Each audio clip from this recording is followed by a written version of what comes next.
What is up, wrestling fans? Welcome to another Pay-Per-Viewpoint edition of the Smark Out Moment Smack Talk podcast. Of course, coming to you from smarkoutmoment.com. I am, of course, your host as always, Tony Mango, and of course, we'll make it 3 of courses right in a row. I am joined as always by Robert D. Felice. Knock, knock.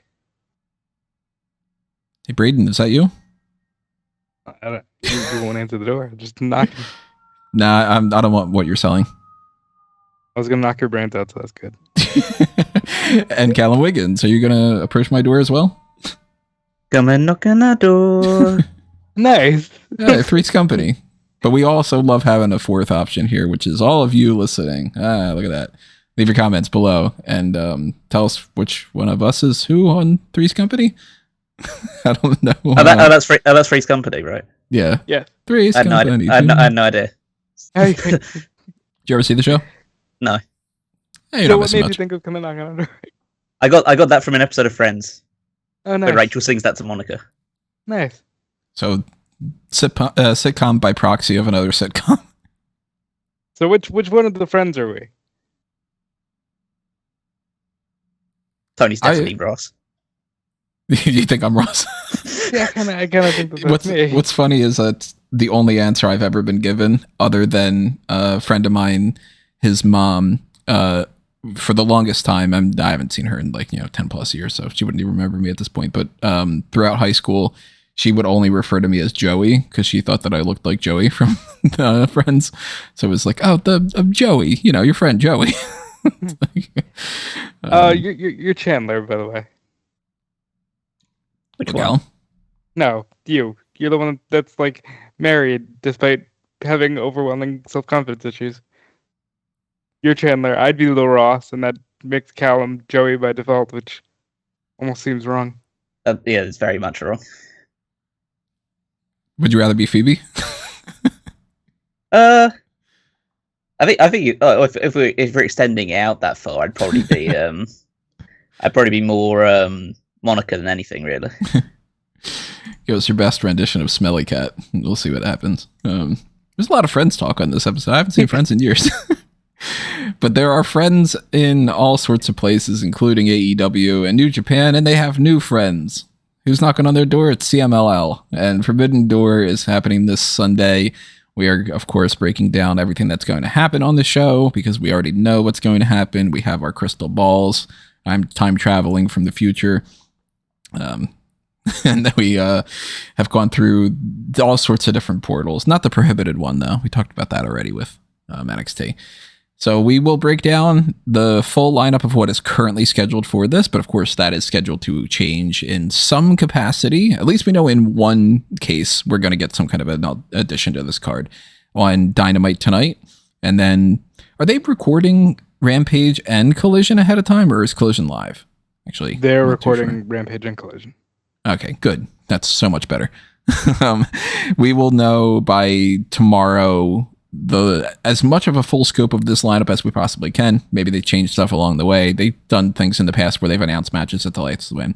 We had some pay-per-views where they've announced matches during the pay-per-view, during the buy-in or the kickoff or whatever you want to call it. Featuring your world champion, Ring of Honor. It's kind of crazy, but it's happened. So Ring of Honor can throw things for a loop, and they're not really too represented here, funny enough. But I'm shocked. We could get some kind of Ring of Honor representation. We could get more people from CMLL. We could get more matches because there's currently 9 matches set up for this. So as we give our breakdown, we give you our predictions and everything along those lines. We also want you, the 4th member of this, the Monica or something of this group. Same with the guy that works at the Central Park. Gunther. Maybe you are Gunther, or Gunther at least. Drop your comments below. Tell us what you think about what we have to say, what you have to say, all that good stuff. Tell us your favorite Friends episode. It's been a long time since I've seen any of that. Maybe I'll have to go back and check out some stuff. There's actually a bunch of places around me up in New York here that are like Friends specific. Like there's a museum and all. So every once in a while I pass by there and I say some kind of smart ass comment, walk by, people be like, oh, they're shopping for Friends or something. Keep in mind though, for you. Yeah, if you want me to make less of these jokes, the best way for you to do that is to click on the thanks button. I was going to say, with jokes like that, you're definitely not Chandler. Could I be any more embarrassing? Yes. Patreon, the YouTube channel membership, all that stuff is a great method for us to continue to keep the lights on here. Redbubble and TeePublic, of course, is where you can pick up your merchandise. I used to have a friend's parody shirt up on the Fanboys Anonymous one, but those fuckers took that thing down super fast. I forget exactly what it even was, but it was like the Friends logo and then, replacing the letters with a bunch of other things. I think it was like, I have no friends or something. If you want me to put that back up, go ahead and let me know. I don't know what our contingent Friends fan crossover thing is, but fanboysanonymous.com. Check out things over there. Yeah, Redbubble and TeePublic for merch shops. Thanks button. Pick Your Poison tier. We might be having a Pick Your Poison coming up soon. I know Guest 5 has reached out about us potentially watching the third Pokemon movie with, I think it's Entei in it. So be prepared in the future for another existential crisis, I think. I hope it's the actual movie and not interspliced clips of a random episode. Yeah, that was a weird trip, that last one that we did. However many months ago that was. Years, maybe at this point. Well over a year. Time's relative. Yeah. Speaking as the time traveler here. But also keep in mind the completely free options of how you can help us out. Hit the like button on this video. Pass this around with the share button. Post it on like Facebook, Twitter, Reddit, whatever it might be. If you got a message board you're in there into pro wrestling, post it there. All that stuff is awesome. We really, really appreciate it. And keep in mind the Discord as well.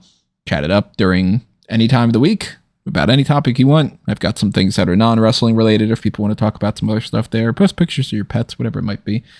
And we will start getting into AEW X New Japan Pro Wrestling X CMLL, even though they don't get the X. They are the redheaded stepchild of this triumvirate. Forbidden Door is on Sunday, and as I said, 9 matches scheduled. So let's start breaking them down with the first question that we normally go with here. There are 9 matches, but if we think that there will be 10 or more, that probably will be based off of the pre-show not having any. What do you guys think is going to be on the additional lineup? I think it'll just be a mismatch of different New Japan talent that are in the area. They'll be just competing in like a couple of matches. They'll be announced on Twitter prior to the show taking place. I don't think there's anything that's like storyline value. Something maybe like, Private Party versus the 2 members of LIJ that are teaming with Shingo against BCC on Dynamite tonight. A few bits pieces like that rather than anything super substantial. Yeah, I can't think of anything major to be added to this card. I think Claudio and Wheeler don't have a match as of yet. They could be added to some kind of a tag match.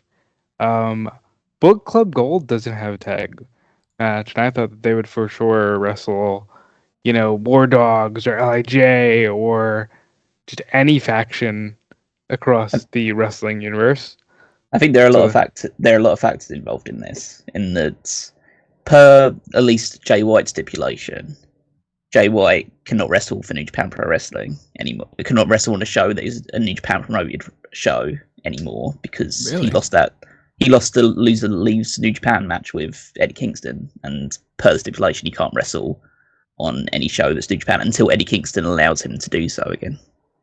So this is why you book things in pencil, so you can just erase the X New Japan Pro Wrestling, and there's an AEW show. Now you can wrestle.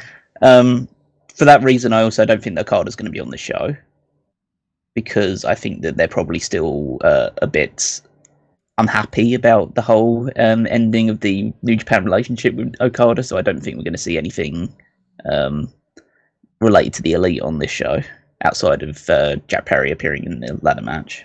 See, but I think, like, as an AEW show, and let's be clear, this is first and foremost an AEW show, I think that's a mistake, because the Elite is, like, your top story right now, and the fact that you're not at least getting, the Young Bucks against, some CMLL luchadors in tag match, or I'm surprised Tony's not angling for, hey, let me say I booked Okada versus Tanahashi, please, and just get Tanahashi in the ring with Okada just to say that he had done it. I think it's a mistake because it is a hot angle and should be treated as such. We know it's a bigger mistake than not booking the Elite on the show. It's booking the Elite on the show and pissing off your partners in the process. Well, okay. Well, when it comes to like the Young Bucks, they don't have any kind of thing that would get in the way the same as Okada, right? No, but also we know who their next challengers for the title is going to be. It's the Acclaimed. Yeah, and they're not. And there's already enough matches right, on there's already enough matches on this show which are just AEW versus AEW. So I think we could do with just putting that on, an episode of Dynamite or Collision or something, rather than add that to a card which is already feeling very heavily weighted, even more so than usual, to the AEW side of things. Yeah, so I mean, I wouldn't anticipate throwing the Acclaimed versus them on there because, like you said, I mean, we don't need the whole gimmick of this is supposed to be crossover, and they already have enough things that are not feeling as much of a crossover. So it's like, if you're going to do that, then they should have done, I don't know, anybody from CMLL. I'm looking at this list right now. I'm like, yeah, I don't know any of these names. But throw in some of those people in there or something. But since they didn't bother to set that up, at this point, it would just be a match for the sake of a match.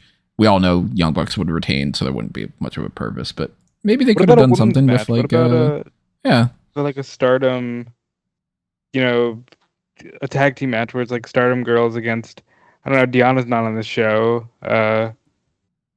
Sheeta's not on the show. There's a couple of women who could stand to be on the show. As I said, like, the matches to be added will just be kind of inconsequential ones involving some other talent from other promotions that's in the area right now. As I said, they probably would have had plans for somebody like Shota Umino, but he got injured, so he can't be involved in the show. Then you've got you'll have some other CMLL guys around the place probably. You have some New Japan people that will be on Dynamite or Collision that won't be booked for the main show, or at least not on any major match that can be available to do stuff. So yes, there will be more matches. They'll probably be closer to like 12 to 14 matches on the show when it's all said and done. But these are probably the core 9 matches. And we have certain people like Bullet Club Gold, and we have, we mentioned Jay White. Like, Jay White's going to be wrestling Phoenix tonight for the Owen Hart Cup first round match. That's a way for them to do matches that they would have potentially put if this would have been on a different type of pay-per-view, that they maybe would have had that on there. And we know that that's the case with MJF. So he is currently scheduled to go up against Hechicero, and the story, I haven't heard anything that says otherwise, would say that they wanted him to go up against Roosh, but Roosh, with his connections with being adversarial with CMLL, that is something that was off the board for this pay-per-view. So Hechicero is like the replacement kind of thing. They did the Roosh match on Dynamite instead.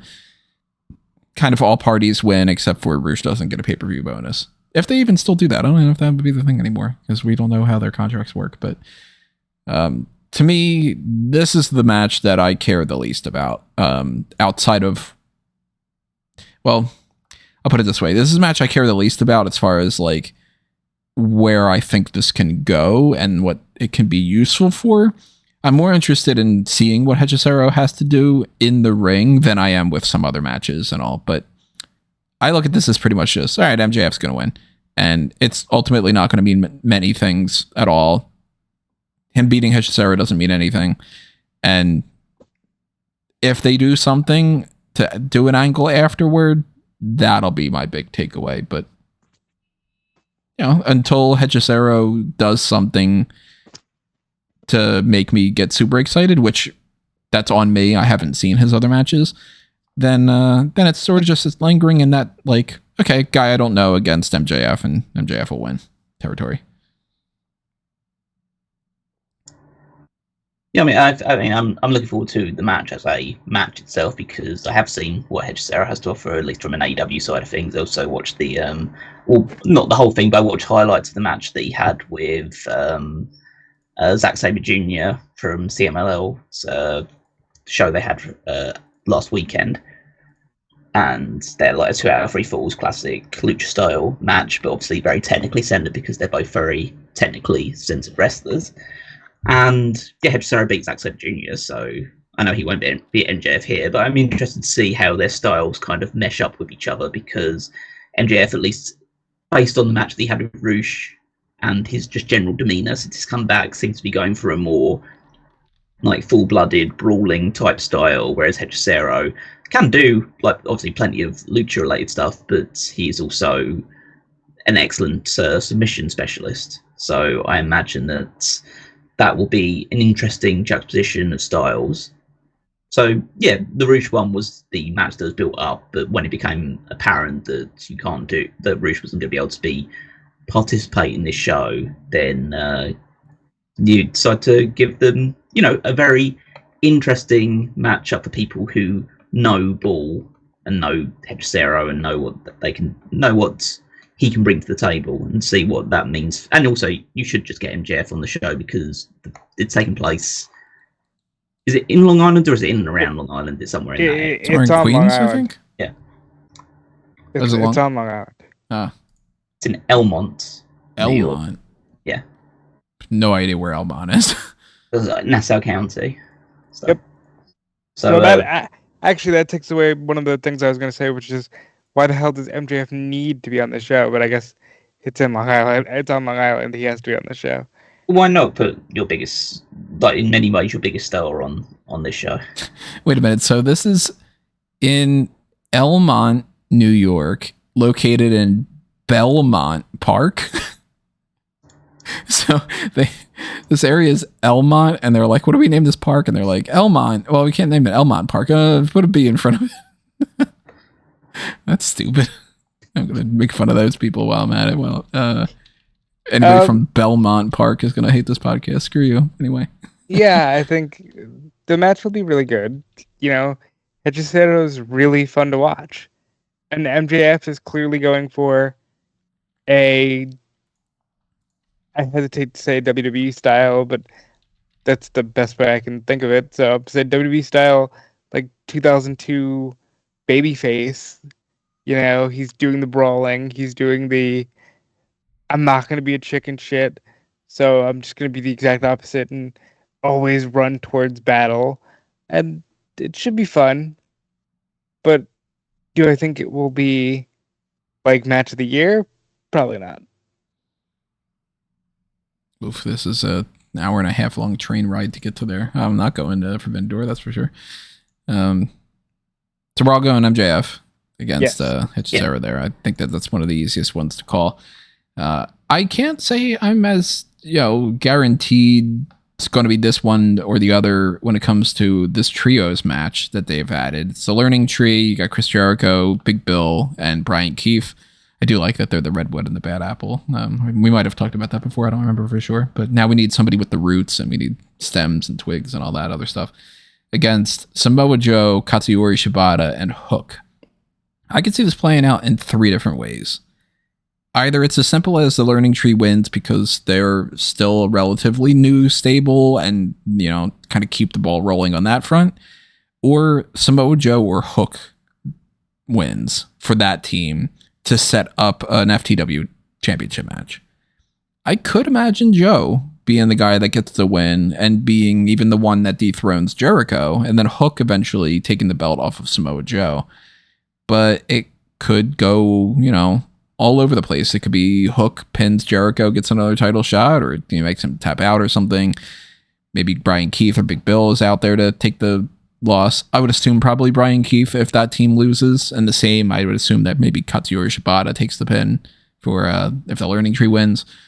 Currently right now leaning towards Samoa Joe gets the win for his team. How about you guys?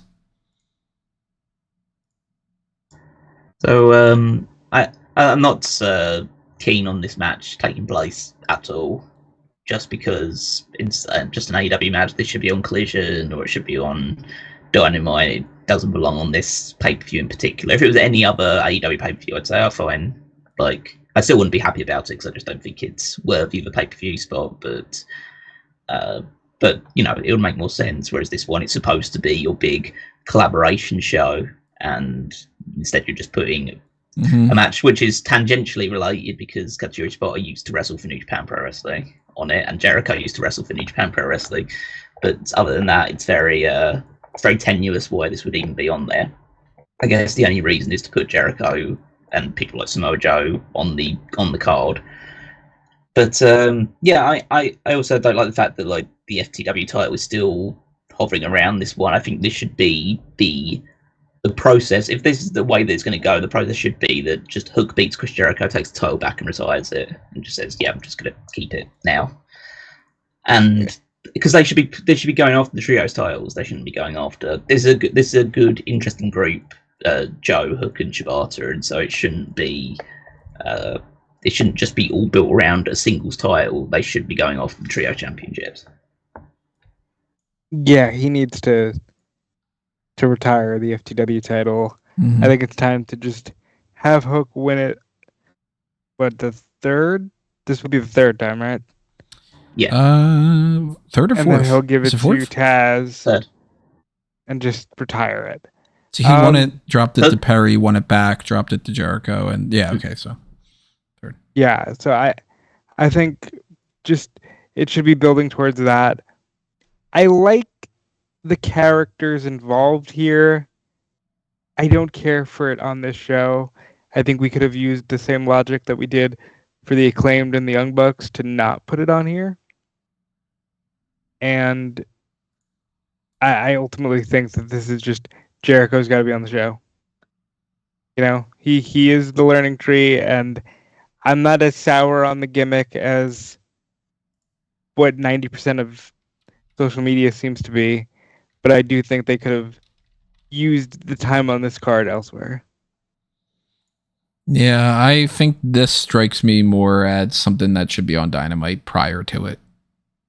And yeah, I mean, the match itself is probably going to be at least decent. So it's not like they're putting something on here that I have zero interest in seeing. But I wasn't a big fan of last year's Forbidden Door card having stuff that wasn't crossover related. And for it to not even include like, you know, Jericho's got the learning tree and another person, and that person's from New Japan or CMLL. And then Joe, Hook, and Shibata have a friend of theirs from one of those. At least then I would be like, okay, well, you're including these other people, so you're trying to do something to incorporate the theme. But then again, I'm the type of person that thinks that we should get casino battle royales at Double or Nothing, and the Face of the Revolution ladder match should have happened and all that stuff too. So we're getting further away from a lot of things in AEW sticking to the promises and the way that they were doing it beforehand. Some of that's better, some of it's worse. I do think that this is one of the many signs that sort of purity, I'm going to go deeper here, that sort of purity that happened with like AEW pay-per-views for the first 2 years or so is becoming more WWE-ized. And I like it in some ways, but in a situation like this, look what happened in WWE. We eventually got Extreme Rules went from being every match on the card has a gimmick to, well, most of the matches on the card have a gimmick to, well, as long as we have one Extreme Rules no DQ match, that's good enough. And that sucks. So I'm hoping that Forbidden Door, by the time we get around to 2025, isn't like, well, at least we have one person from another company on there. That would be, you know, worst case scenario heading down that trajectory. But at least for now. Well, I kind of talked about this. I believe it was on the Rumor and Innuendo podcast with Dominic D'Angelo. I said the concept of Forbidden Door is no longer like a novelty. Like, it's not what it was, where it was like, oh my God, I can't believe this is happening. This is just sort of like, yeah, this is the norm. These companies interact. there's not really a need for a Forbidden Door pay-per-view. Not that I think it'll ever be retired because, this is a good tradition. But I understand what you're saying. And maybe in the future, Forbidden Door does sort of go away and they just kind of switch this up with another thing. Maybe it's, another Wrestle Dream type of name or something. But I think you need to, I just disagree in the sense that you need to keep a Forbidden Door in order to, as the kind of centerpiece of this relationship. I think that moving forward, the only things that will change is that New Japan will get a specific one that takes place in Japan of a crossover show, and then we'll have one in maybe CMLL and Stardom. I think we'll only just get more of these types of shows moving forward, with Forbidden Door being the kind of the origin point of it all. Do you think we'll have like more than one Forbidden Door per year? Like it'll be like Forbidden Door CMLL or like. Well, I don't think it'll just necessarily have the Forbidden Door name, but it'll be a specific crossover show between, let's say, New Japan or an AEW and CMLL that takes place in Japan, and then one that takes place in Arena Mexico. Kind of like how they do the Fantastica Mania. Yeah, exactly, because that's the New Japan and CMLL crossover tour as it is really. But yeah, I think we'll get more super shows. I think we'll definitely have a big AEW/CMLL and potentially with New Japan involved big show in Arena Mexico at some stage. All things to look forward to. I like that idea. What's the name of the Fantastica Mania? Is that what you said? Yes. Yeah. So, Learning Tree against Joe, Hook, and Shibata. I had said I'm leaning towards Joe. What were your two predictions at the end of this? Yeah, I think Joe's team's going to win. Like, that's what Brian Keith's there for. Oh, Brian Keith is my favorite part because I just like him being like, well, if you're going to do this, then you need to respect Chris Jericho. I just think that's very funny. But yeah, the babyface team should win. And I guess Brian Keith is probably going to go night-night. Moving over to another non-title match. This one is sort of a follow-up from what we had seen before in a slightly different way. Orange Cassidy last year had retained the AEW International Championship in a fatal four-way, they don't call it fatal four-way, against Zack Sabre Jr., Katsuyori Shibata, and... Oh, wait, who was the fourth one? Daniel Garcia. Well, I'm blanking on that. This time around, no titles on the line at all, but Zack Sabre Jr. is going up against Orange Cassidy in singles competition. And I think that boils down to as simple as it could be. They're going to have a hell of a match. Arguably one of the favorites to be the best match of the night. And Zack Sabre Jr. wins to offset losing last year. And Orange Cassidy's on a downward spiral, so losing to Sabre Jr. here makes sense. Should be a really, really, really fun match. I'm looking forward to it. Yeah, match should be a ton of fun. The two guys involved are going to tons of fun to watch. And yeah, I think Zack Sabre Jr. not only needs to win to offset the loss on the previous show, but also I think that he's going to be one of the heavy favourites for the G1. Yeah. And so he needs a victory far more than Orange Cassidy does. Having said that, he did lose just a week or so ago to Hedge Zero in just a CMLL match. So it's not set in stone, and we know how much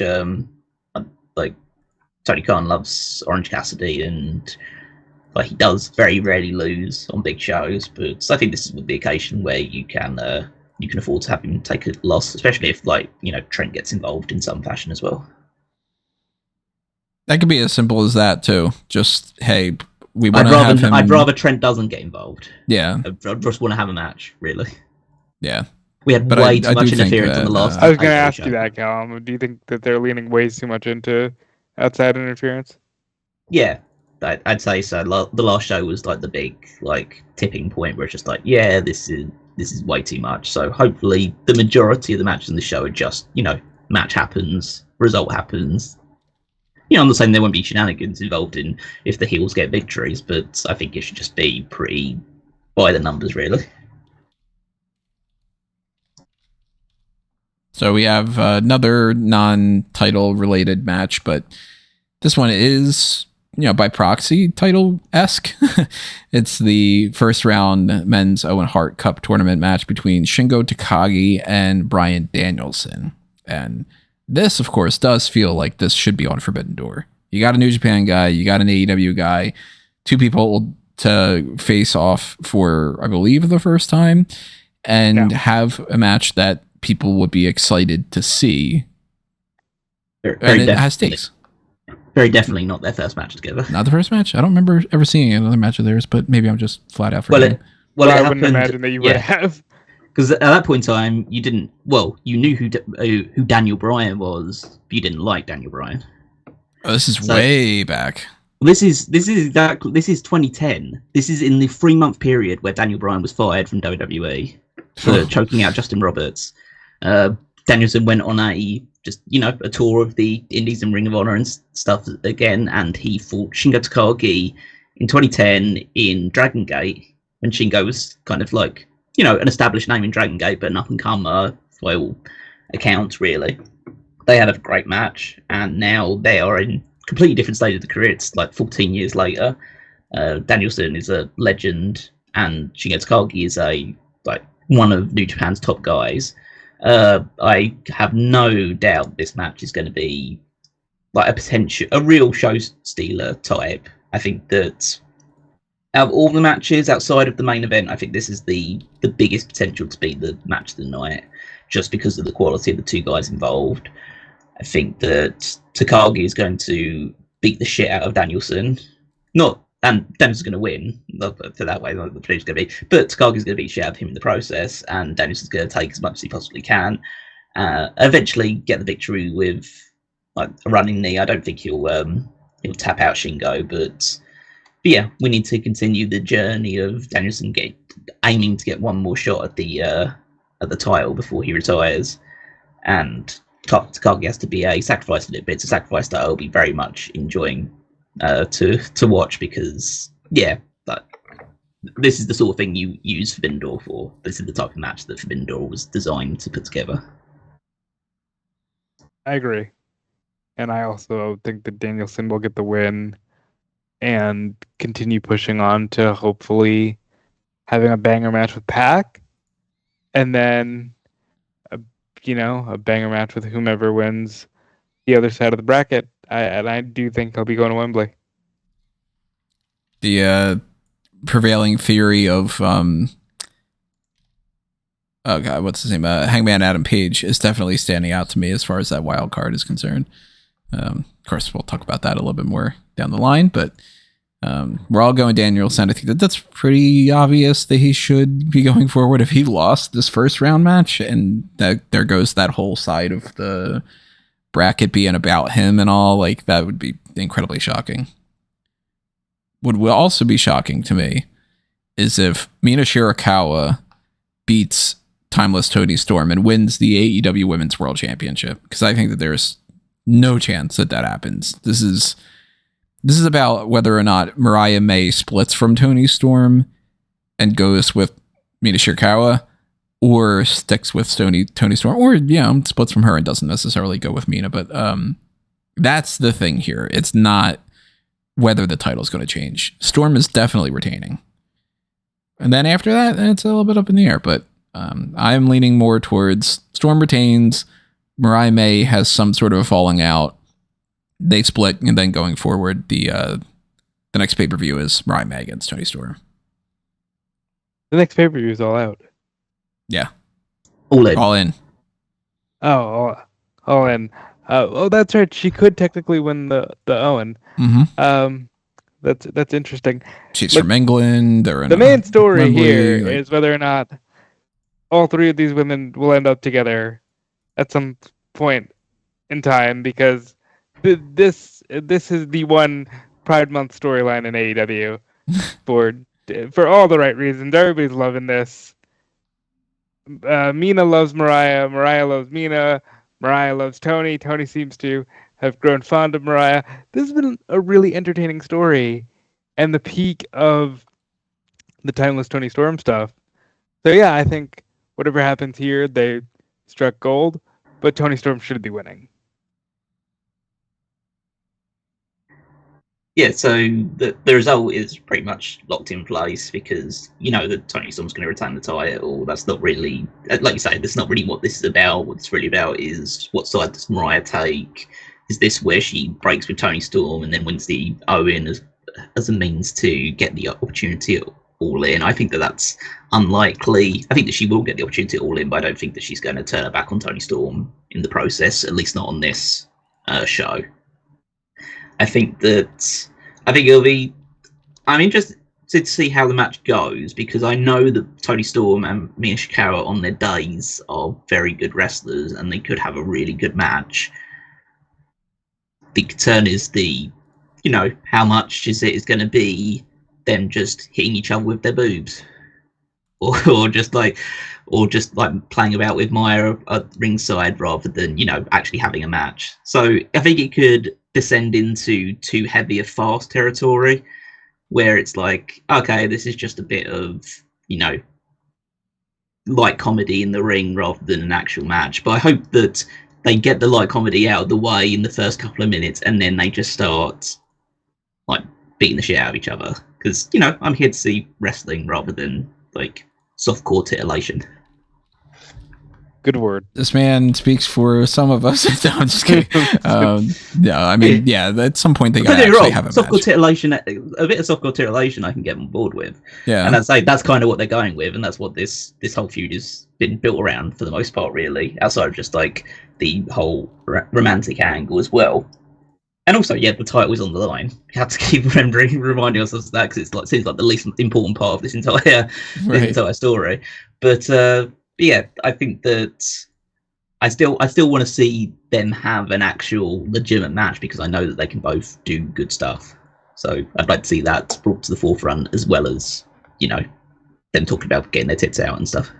I maintain that everything that Toni has done and everything that Mercedes has done, they really should have just swapped what titles they were going after because they keep wanting to make Mercedes seem like the biggest thing in the women's division when she's got the mid-card title, and Toni Storm be the kind of fun and goofier side of what that division can be. I'm of the opinion that while they have been very goofy in the build to this, that we're going to get Toni Storm stardom level. I'm going to show that I'm a great pro wrestler, and I'll worry about being a character on Wednesday night. Yeah, I could see this being a match that starts off with the gimmicky stuff and then, a bad slap to the face or something. And it's like, all right, now the heat's on. But it is going to just end with Toni Storm retaining, at least on my end. You guys are in agreement. Mariah may be the favorite to win the Owen Hart Cup and go on fight Toni Storm at All In. Maybe something else is different. I don't know, but I have said Deonna from the beginning. This is before they made it for a title shot. I think Willow is absolutely deserving of a title shot, but Mariah's a bit of an X factor. Mariah's definitely there's zero doubt in my mind. I'd say I'm 90. I'd go as far as 99% certain that Mariah May's winning it, and the only 1% doubt is Chris Statlander will win it instead. So another women's match that's happening on this card, Mercedes Mone is putting her TBS championship on the line against Stephanie Vaquer, who is putting her New Japan Strong women's title on the line. The belt that Mercedes was basically made for, and it's a winner takes all match. So obviously, and if you're going to bet the farm on anything on this pay-per-view, you bet that Mercedes is going to win this match. There is no chance. I mean, unless she gets injured again, she's winning that New Japan Strong Women's title here. She's not dropping the TBS title to Stephanie Vaquer. Yeah. There's not much else to add there. It's very cut and dry to me. The only thing I would care to add is I feel bad about it because I keep saying it, but thus far, this run for me has felt like she hasn't clicked into a new gear. This is more of just she's playing the hits, but the package is different because the package we all know is owned by another company. And I'm very much looking forward to this match based on their previous match they had last year in the tournament to crown the inaugural New Japan Strong Women's Championship, where they were in the semi-finals against each other, and they had an excellent match at the start where Mercedes beat Stephanie and then went to the final. Yeah, Resurgence, yeah, and then went on to be injured in the final against Willow Nightingale, and that took her out for a very long time. But I think that they should hopefully be able to recapture some of that magic here. Stephanie Vaquer is a very physical wrestler. She throws a lot of headbutts, which I really like. Like the fact that she just literally not shoot headbutts, but like they look good, full worked headbutts. And Mercedes, I think, will get a bit more show a bit more vicious side, but then they'll also be able to incorporate some lucha elements into it as well. So I think that this should be a very good match. I think out of the two women's matches, this will be the actual stronger match. But yeah, Mercedes is almost certainly going to win because she was meant to have the New Japan Strong Women's Championship from the start in the first place, and this gives them an opportunity to book Mercedes in matches over in Japan as well, which I assume is still very much on the table. Yeah, that should be a fun match. I've not seen anything of Stephanie Vaquer, so she is another one of these unknowns for me. I'll be watching her for the first time on this pay-per-view, so I'm interested in that front. I am also very interested in how the ladder match for the vacant AEW TNT Championship is going to play out, because I love ladder matches for the most part. Even a bad ladder match is typically still fun, and I like some of the people that are involved in this. We still don't know who another person's going to be in here, and I think we can maybe add some more people to the mix as well, but currently scheduled for this are Konosuke Takeshita, Jack Perry, Mark Briscoe, Dante Martin, and Leo Rush. I look at that list and I go, okay, the guy that's going to win, the guy that could win, but he's not going to, somebody who definitely shouldn't because he's already holding a belt, and two flippies. and everybody else is going to fly. Yeah. Yeah. A lot of people are going to fly here. It's cool for, Dante Martin. It's cool for Leo Rush. I'm very happy for them. This feels like giving the TNT title to Jack Perry with extra steps, but I understand it. I wanted Takeshita to win, and then they announced him for the G1, so that's not happening. Do you think that they'll actually announce a sixth person, or do you think they'll leave it open-ended and then let people speculate that it might be Ricochet? I didn't even think about that, actually, at all, about the idea of Ricochet. I don't think it'll be Ricochet, because based on at least accounts that I've seen online, that his contract doesn't expire until July. Isn't it like the last day of June? That would still not be enough time. Yeah, the last day of June would be the day. Yeah. The last day of June is very much not July.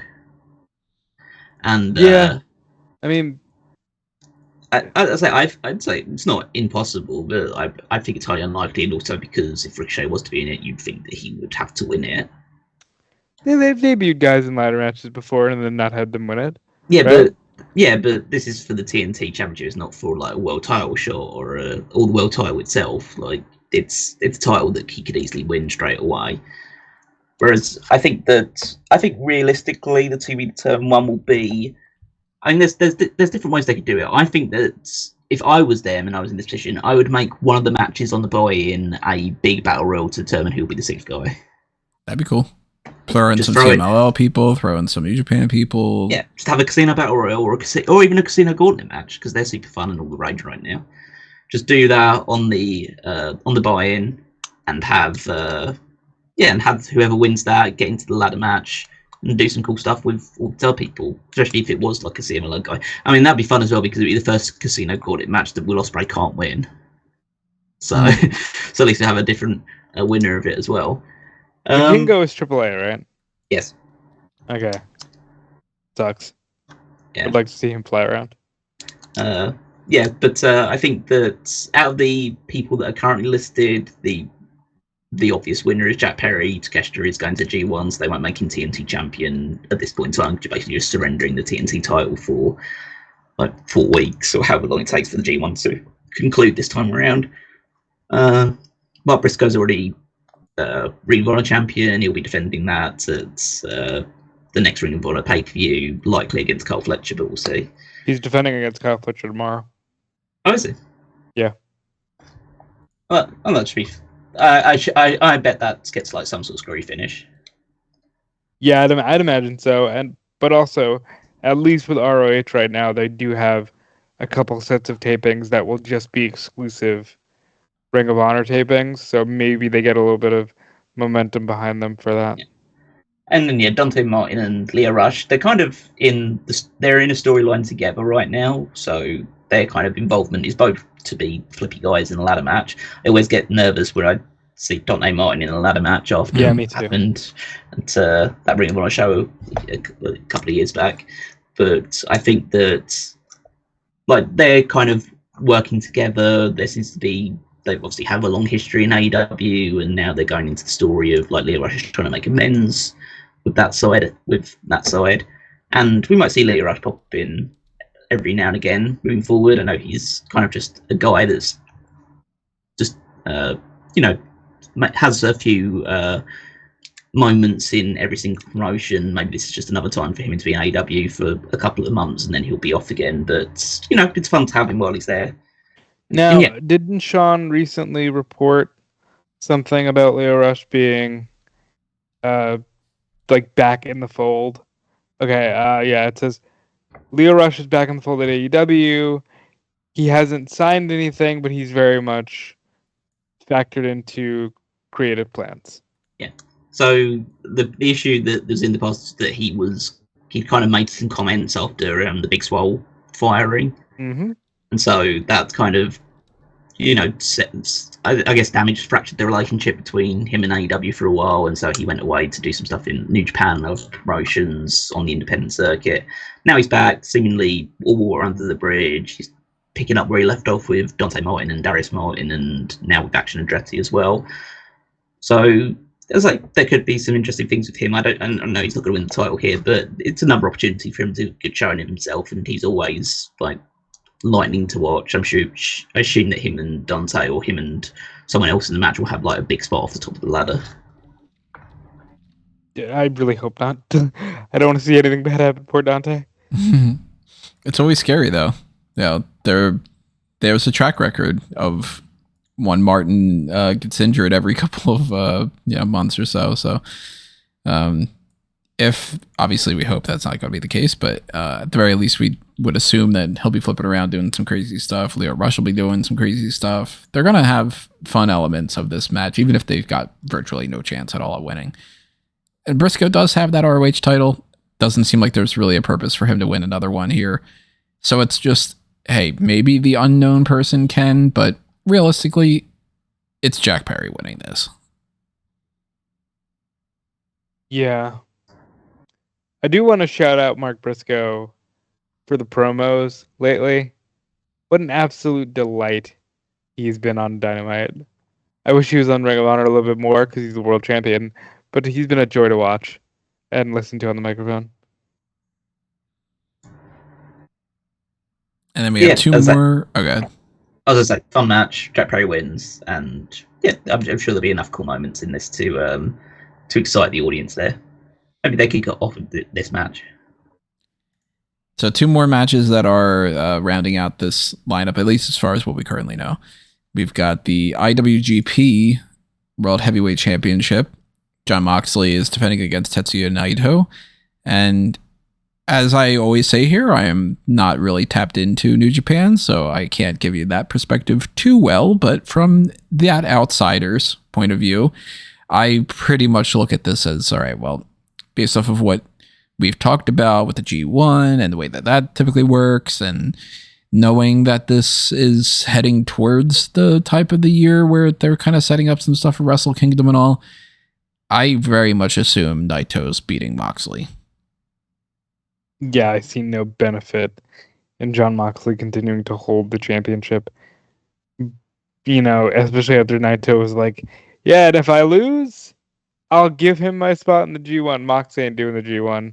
Even though when he did it, he had a great run. But it's not happening. So Naito's got to win. Yeah, it seems like this was probably the plan all along, was to have Moxley win that title on the Chicago show, and then to hold the title for a little while, get a few appearances for him in some on some New Japan shows, and then drop it back to Naito, so Naito can be the front man leading into the G1, and then also into Wrestle Kingdom probably as well. So yeah, that's like, this gives like a New Japan guy a big win over like one of AEW's most protected stars on Forbidden Doors, so it feels like it's gives a bit of equality there as well, gets a bit of a balance going. I'd say it's not 100% confirmed. Like, you could just have Moxley win and just not be in the G1 but still hold the title, but it feels like it's a bit of a weird optic for New Japan to not have their champion in the G1. So yeah, it's almost certainly going to be Naito taking the title back. But yeah, I don't know how good this match is going to be. I'm sure it'll be very good. I don't think it's going to be particularly like great. It's definitely don't think it has like match of the night potential, but you know, it should be good for what it is. They should make it a brawl, really. Do you think it's going to be a little bit more of like a I think it has to be, like not necessarily like no DQ, but yeah. Well, yeah, New Japan matches are always very loose with the disqualifications anyway, so they could fight around the ring for ages and it won't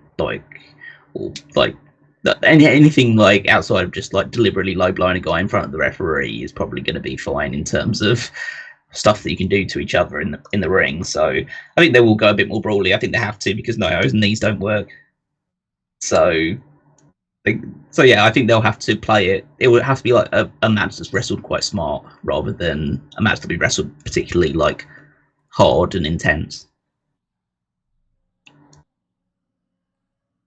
So then that leads us into a completely different scenario where Will Ospreay, the international champion, is not defending his championship. He is going up against the AEW world champion, Swerve Strickland, in a match that's not a crossover whatsoever, and takes two titles and combines them into one, and only has one of them on the line and all this. And I get that, like, hey, the match itself in a bubble, probably going to be great. But I still just don't like this idea. I'm like, man, you could have had Ospreay against somebody from CMLL or New Japan. You could have had Strickland against somebody from one of those two companies. Why not? I don't understand why they're doing this. I'm going to go with the third argument, which is it's your two biggest stars in your promotion right now going after each other for the World Championship. So that's why they're making it the main event on this show, because it's the biggest match that you can put on right now. So that makes tons of sense. Why would you just have like Strickland against the guy from New Japan who's obviously going to be to retain the championship, or just Ospreay against the CMLL guy, which would be, again, a great match because Ospreay has great matches. But again, a match that Ospreay is almost certainly going to win. This one has an element of jeopardy to it, because you realistically could have either guy win the match for varying reasons, and you could tell different stories off the back of that. And I think it's a more exciting match than most matches you can put on as well, because these two are so are doing some of the best work of their entire careers right now. So I think this makes perfect sense to be the main event of this show. As I say, it may not fit necessarily the total vibe of the Forbidden Door aspect, but it is, just as a pure spectacle of a match, you can't put on anything better right now. I agree, and I also think, and this may be the one match where we differ, I think Ospreay's going to win. Really? What makes you go in that direction? There's no reason to not make this man the legitimate face of your company. He is the one guy everybody's tuning in for. He's the one guy that is, restoring that feeling, that purity that Toni was referring to. He just has good matches.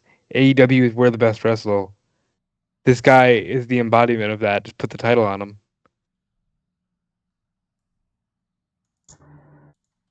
And then what do you do with the international title? You think he's just carrying both, or?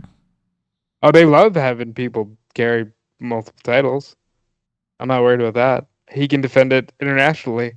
You know, he can go to Rev Pro and defend the international title or something.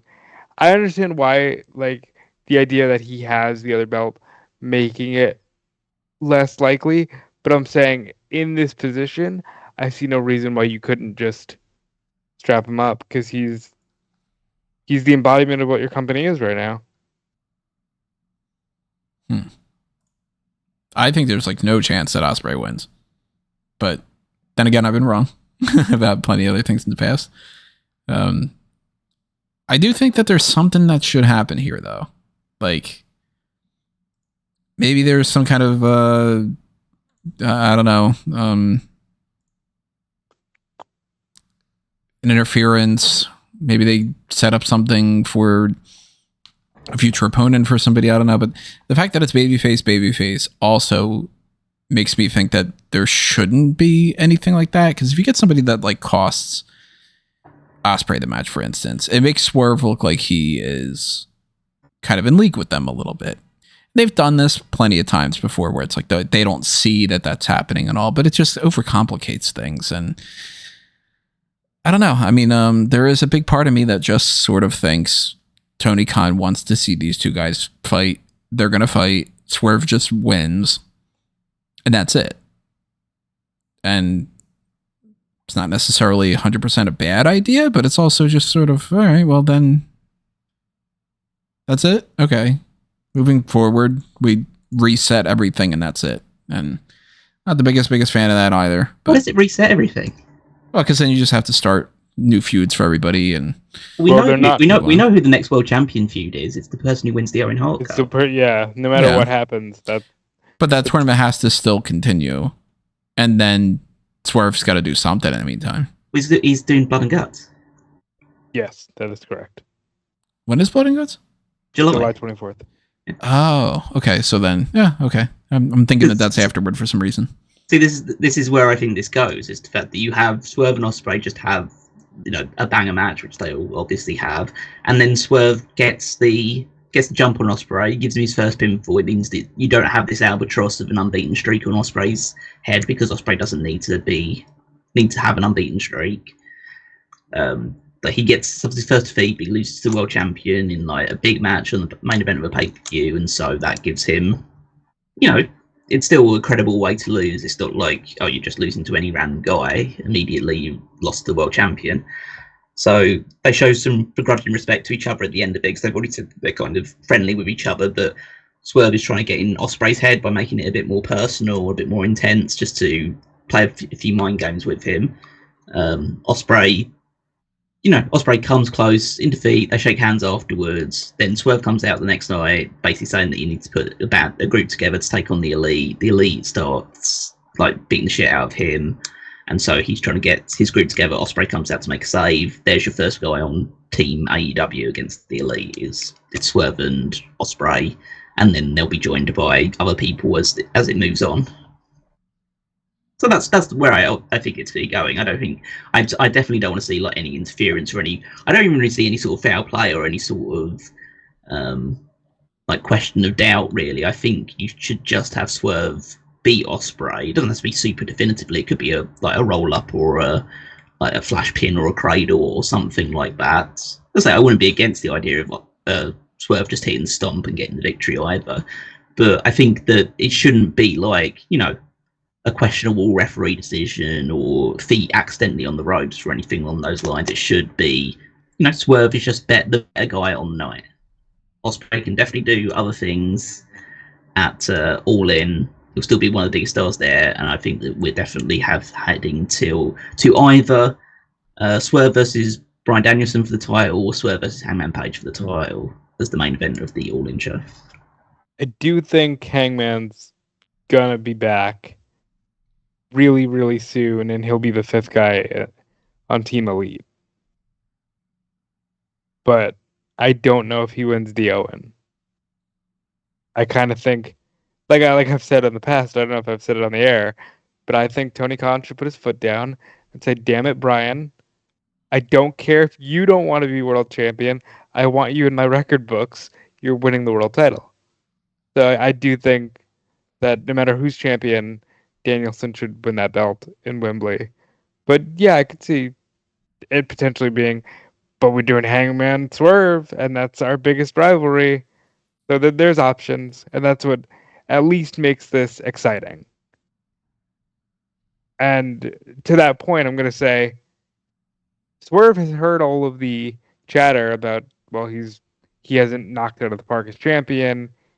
Swerve's heard all the chatter of, you know, oh, there'll be other matches on this card that are better. I think Swerve and Ospreay work double time to blow anything on this card out the water. Alrighty, well, that is the current lineup. Of course, tonight on Dynamite, some things may change. If that ends up being the case, we will address that and the other stuff that they record and we know about spoilers and stuff for Rampage and Collision on the hot tags on Friday. Give you updates as much as we can on smark@moment.com as well. And come Sunday, we'll be watching the pay-per-view. I'll have live coverage up there. I'll be doing a post-show immediately following, most likely. And that is kind of our setup for everything that's going forward. So keep everything in mind of what we just said and drop your thoughts in the comments below. If you're listening to us elsewhere, then hop on over to YouTube and do that, or put some comments elsewhere, whatever it might be. Keep in mind the Discord server and the other Marketplace type stuff. I mentioned Fanboys Anonymous earlier. Go check out that website and go to the link tree you can find at amangotree.com for all sorts of different links for Smark at Moment, Fanboys Anonymous, and myself, mostly at Toni Mango for my personal stuff. But click around there and follow me on those different things. But as you do that, make sure you follow Robin Callum too. Yep, follow me everywhere at Dude Felice. Check out my work on Fightful. Check out my work outside the realm of wrestling on Movie Web, and just, I appreciate the support of any kind. Click around. I don't know if I'll be on the post show, probably not, because it'll probably be a scrum. So I hope it's a good show, and I hope these guys enjoy it and they have a lot of fun talking about it afterwards.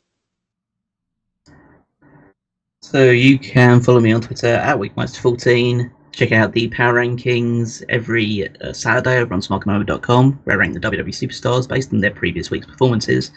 And after that, you can head on over to WWEFantasyLeague.com or just head over to the Fantasy League over on Smark at Moment to check out how our teams are doing, who's picking up points as we head towards Money in the Bank, the next pit stop where our teams will be shaking up a little bit. And yeah, just see who's going to be leading the way by that point.